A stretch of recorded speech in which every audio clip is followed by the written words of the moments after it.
تاسو ډیره شکریا ادا کوم ټولې میډیا والا پیله خو شکریا ستاسو ادا کوم زه د پی ټی آی ورغ ملک آباد صدر یم موجوده حالات خو زمونږ دا خیال دی چې بس دا خلک راپسې نښتي دي او په یو کس او په شلو کسانو کې ډېر فرق وي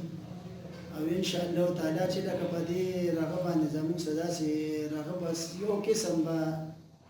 زمونږ د ښکته کېدو رغه نشته انشاءالله زمونږ د بارېدو د ښکته نشته او الله پاک د عمران خان له زندګي ورکړي نور څه رغه نشته ځکه چې ټول کرب خلک یې راګیر کړي دي نو خلک خو به خامخا کرب خلک خو خفه کېږي که نه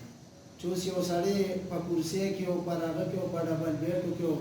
په مخالونو کې پروت یو سم داسې ته ځمکې ته رالړه کړي نو خامخا سړی خو به خفه کېږي او هغه سم دا ځمکې ته د غله رالړه نو جلسې خو که زه تا ته ویم جلسې خو به دا ټول خلک جلسې کوي دا خو که زه نن یو کلي کې ویم داسې دې ملګرو ته ویم چې هلکه داسې راځئ یو پروګرام دی یو رغه دی نو لکه دا ټول خلک به رامنډې وي راځي به خو لکه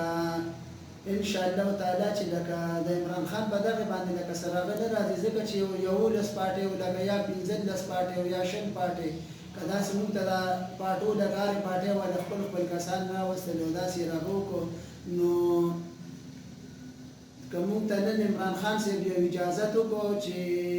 زه یو جلسه کوم نو تاسو ته بیا په خپله پته ولګي د غل سړي به هم درته پته ولګي د سم سړي به هم درته پته ولګي چې د عمران خان صاحب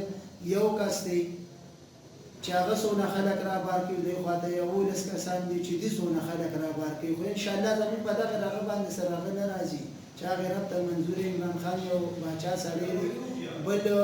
زمونږ ایم پی ای صاحب ملنګ سړی دی مکمل داسې ملنګ دی چې که هغه باندې زمونږ یو قسم خدمت په مونږ باندې لکه راځي مونږ ته د یو رغه وایي چې یاره دې کې 17,000 روپۍ لګول غواړي بیا پکې رغه هغې خو ملنګ سړی دی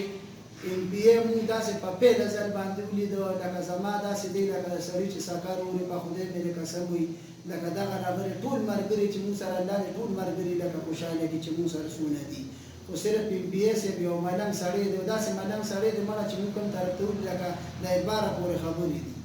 که په مونږ باندې یو سړي دا ثبوت وکړو چې یاره لکه تاسو یا په تانه کې د چا نه پیسې اخیستې دي یا تاسو د یو کار راغلی دی په هغې کې مو څه اخیستې دي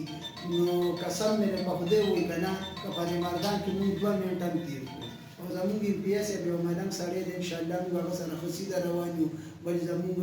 عمران خان صاحب چې دی هغه د الله پاک سم نه کوي انشاءالله د پاکستان د دې ملک د حالات انشاءالله چې ډېر راغلي نو لکه صحیح کېدو په ډېر زیات را روان دي انشاءالله چې